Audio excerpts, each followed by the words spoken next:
Good afternoon, folks. Yeah, Gentlemen. man, I had to ask what time it was there for a second. I Yeah. wasn't sure. This is a new slot for us. Michael Rubino, welcome. Thank you so much for having me. Oh, always, man. I can't wait to talk about this today. We actually, get to a weird benefit of this is we get to talk to a lot of people doing things that we just never would have jumped into and been like, oh, list the top 10 things about health. And all of a sudden we've had over 100 guests on the show, and I'm like, probably 90 of them I probably wouldn't have put in that top 10 had you asked me 2 years ago. You know what I mean? And Right. and yet now we get to discover all these cool things. So I'm like psyched to jump in, but just to kind of get us going, I'd love to hear what got you where you are right now. It seems like you might have some inspiration behind the current spot. So just walk us into how you got here. Yeah, I mean, I wouldn't have imagined I'm doing what I'm doing, if you asked me as a kid, that's for sure. I've been around construction my entire life because my dad is a restoration contractor since I'm 5 years old. After Hurricane Sandy happens, I'm in my 20s. I'm done with college. I moved back home, working for my dad as kind of job number one while I try to figure out my life, And I started noticing this pattern of people being sick in their own homes. And that's when I really started to take more of an interest in what I'm doing today. Now I could tell you, I don't think I can imagine myself doing anything besides what I'm doing right now. And that's just because, falling into this niche, seeing how people are impacted by the quality of air that they're breathing, especially after these major disasters, whether it's a hurricane or even, the fires out in California, right? There's a devastation that happens thereafter that most people turn the page and don't think about. And so I think, once I started to see this missing link in human health and how important it is to breathe clean air, I really started to kind of become a life work of mine. That's I'm going to be cheesy here for a second, but that's one of the most inspirational things I've heard in recent memory. That's amazing because how many people, forget about dust for a second, how many people could say that about what they're doing, right? Period. I count myself amongst those that can, but that's kind of my North Star these days is the day I can't say that about what I'm doing is the day we're done with this chapter, moving along. It's so true. And it's if you love what you do, it's not work, right? And there's times where I'm literally up and working by 8 a.m., working till 8 p.m., a 12-hour day. And it's the whole day goes by and I look up and I'm like, it's 8 o'clock already? Wow, I wouldn't have even known. Sure.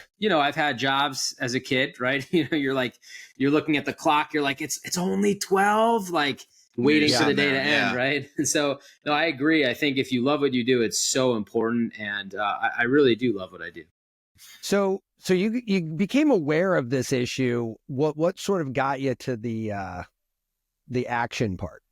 How do we make that bridge? Well, I mean, I got pretty lucky with my dad being in this, in the general vicinity of this business already. Sure. And so, I started working for him. I started seeing this pattern.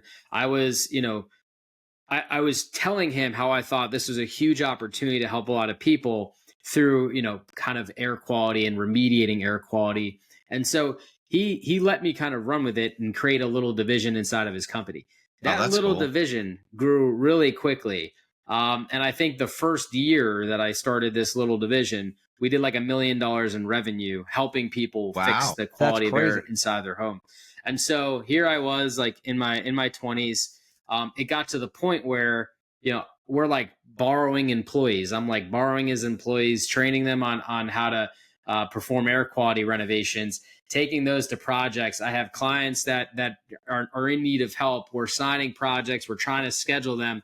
And my dad and I are basically well, I've got a full calendar. He's got a full calendar. We're having some, familial issues of where do we go from here? Sure. And this opportunity came to kind of leave and start my own thing. And that was really the best for both of us at the time because, it's we need to be able to do this more structured.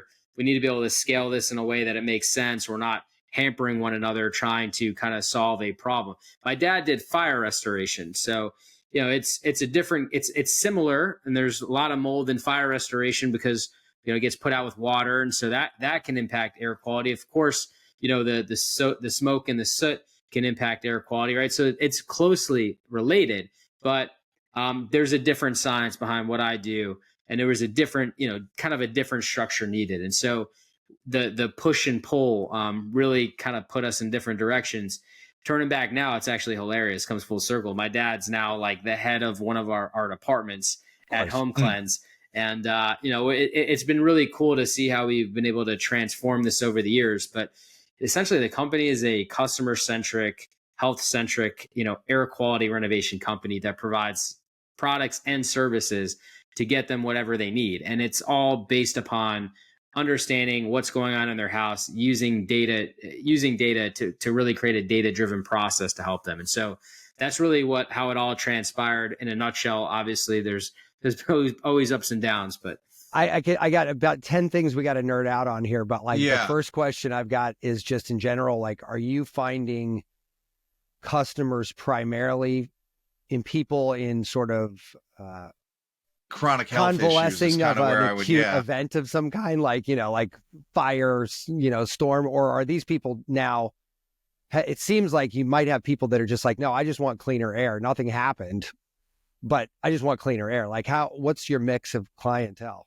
Yeah, I mean, when I first started, I became almost like the whisperer, right? And so I would get like people who were convinced that their house was making them sick. And,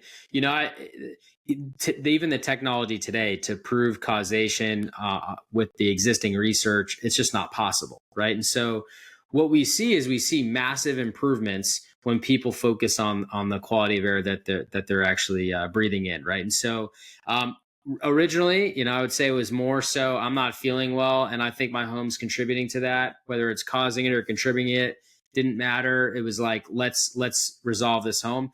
And I'll tell you, I mean, we've seen a lot of miracles just by fixing people's homes, and we've seen a lot of people's symptoms improve drastically by fixing people's homes, right? And so that part has been really, really cool to see.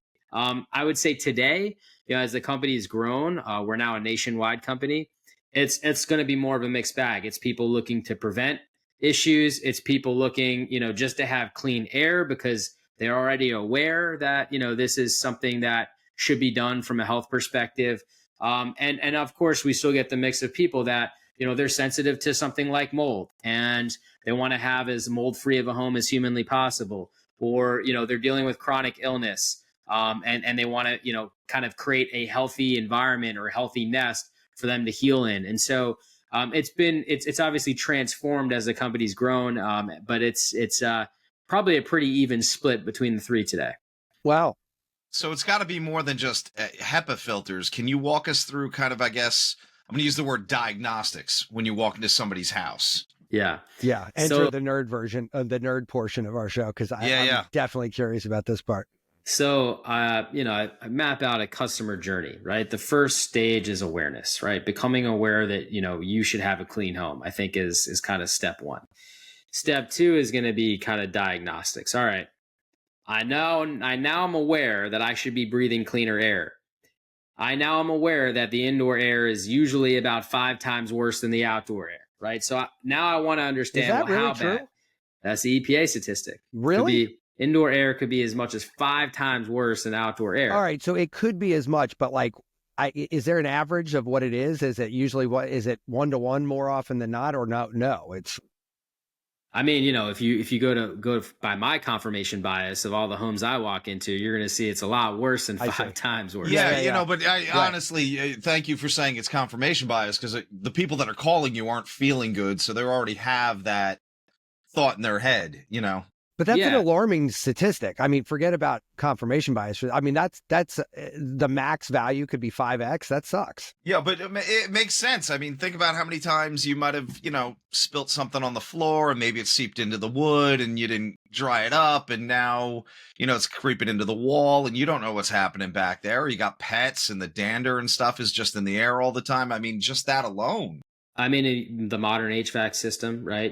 Modern HVAC system has an evaporator coil, those condensate. Yeah. What does condensation do? It provides life source for Earth, right? So we talk about mold, we talk about bacteria that starts to grow in the HVAC system. Now that's spreading across the house, right?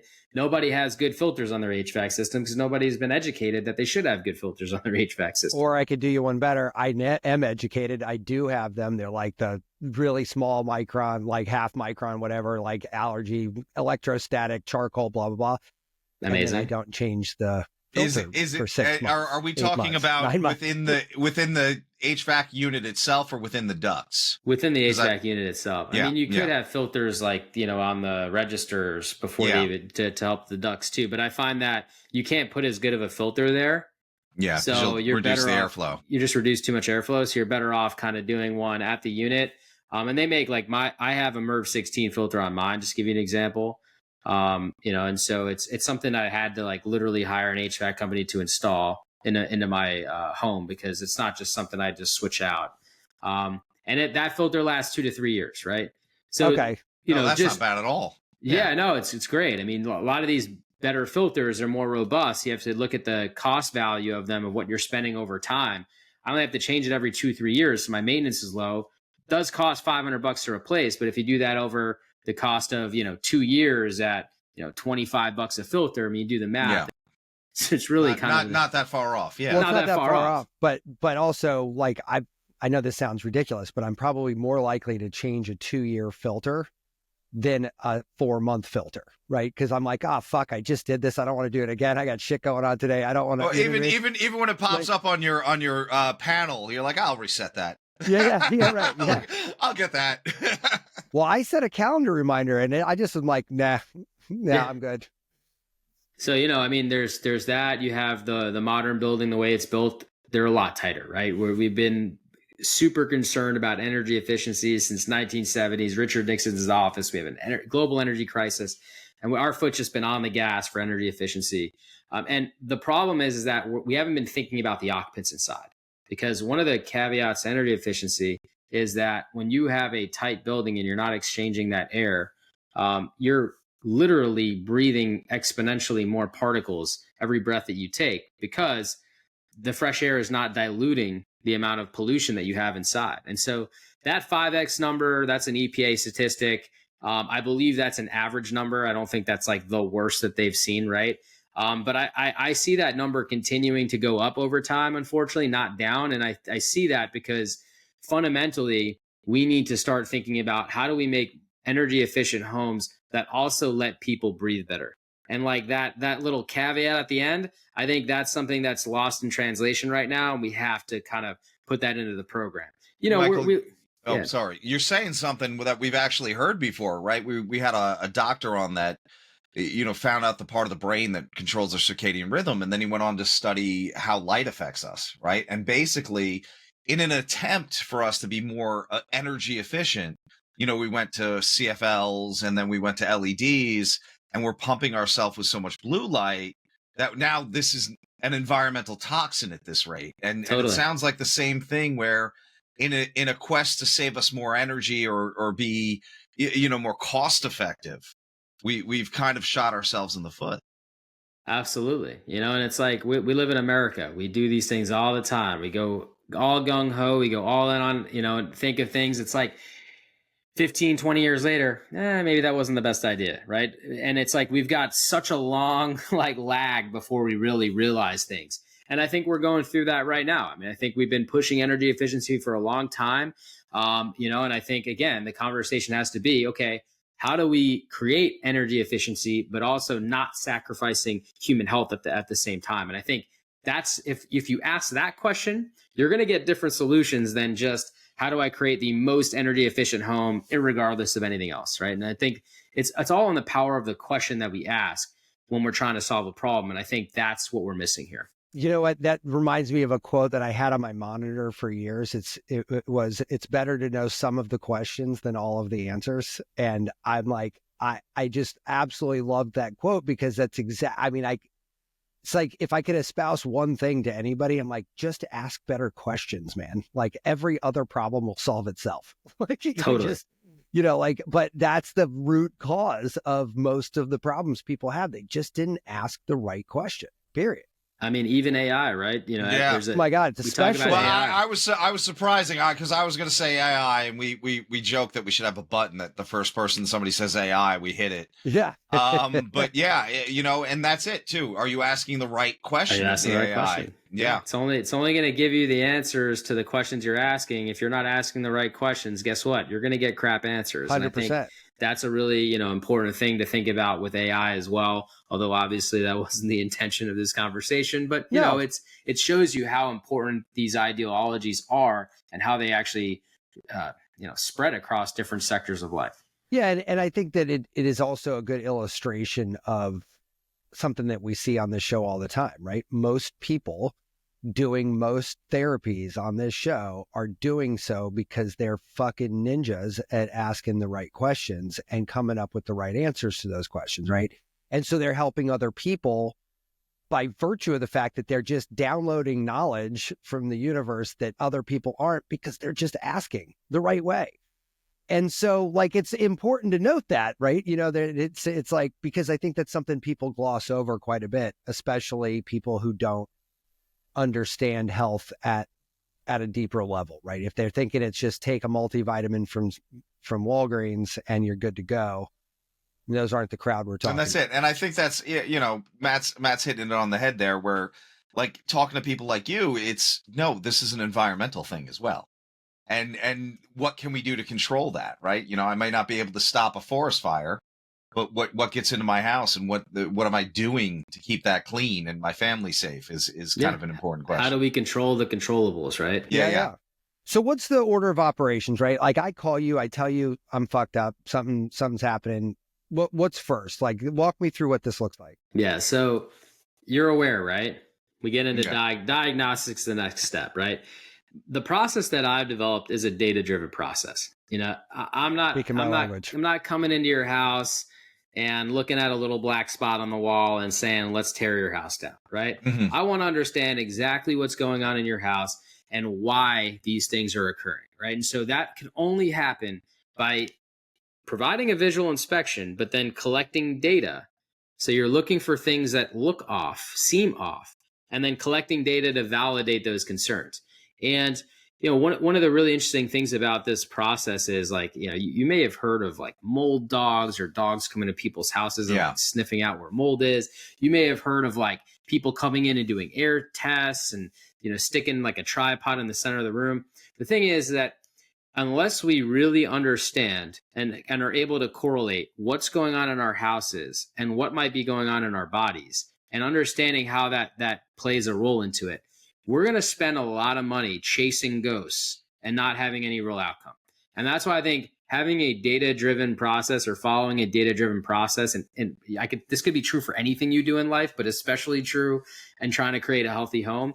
If you don't have a data-driven process, you are not going to be in control of the outcome. And I just want to make that abundantly clear. So diagnostic starts, I usually tell people, we created a test called the dust test. I just tell people to start there. Why there? Because it uses PCR technology. It's a DNA-specific analysis looking at the 36 top mold species you typically see in a house. Why mold? Because mold is a symptom of a sick building. If I have mold, I have bacteria. If I have mold, I have VOCs. If I have mold, I have chemical off-gassing. You start putting two and two together. Because now can you explain that VOC there? Because that's an interesting one, because we often talk about that with paint more than anything else. Well, so if I start adding water to the drywall, all right, I got you. I'm going to start off gassing straight line there. That's number one. But also, mold can produce what's called an MVOC, which stands for microbial VOC. Okay. Right, which is another particle that can cause different health effects. Like I said, the studies are still ongoing. We're dealing with an evolving science here. But the idea, and what's interesting about mold, is it has three different pieces to this. Right, it's got the MVOC. When you look at medical journals for MVOC and health effects, you're seeing that produces its own kind of health concerns. You've got the spore and the fragments, the particle that it creates as its means of reproducing, and inhaling that, because of its size, it bypasses our self-defense mechanisms, enters our bloodstream. That can provide its own health concerns. Then you've got toxins. Mold, as a self-defense mechanism, produces secondary metabolites called mycotoxins. You might have heard about this because it's heavily regulated in our food supply. Still a mystery how they regulate it, but that's just me. And this could also be created by mold in our homes. And those toxins, typically around 0.1 microns, again, so small they bypass our self-defense mechanisms, enter our bloodstream. There's studies that show, cows passing mycotoxins to baby cows through their milk. There's all sorts of studies that talk about potential carcinogenity and the different systemic effects that it has on the human body. Again, all needs a lot more research. All of it extremely important. To me, I think if we've got an overgrowth of mold, and I say overgrowth, we have an overgrowth of mold or an overgrowth of bacteria that are potentially producing these toxins in abundance, probably not a good idea to be breathing in. And we've done a poor job with mold specifically. And why I'm harping on mold so much is because it has a couple different components to it, right? We've done a poor job kind of painting this enemy. You might have heard the term toxic black mold, right? Mm-hmm. The problem is that there are other molds that are not black in color that can produce toxins, right? And so I think looking at this from a holistic view, which is what I like to do, is all right, why is there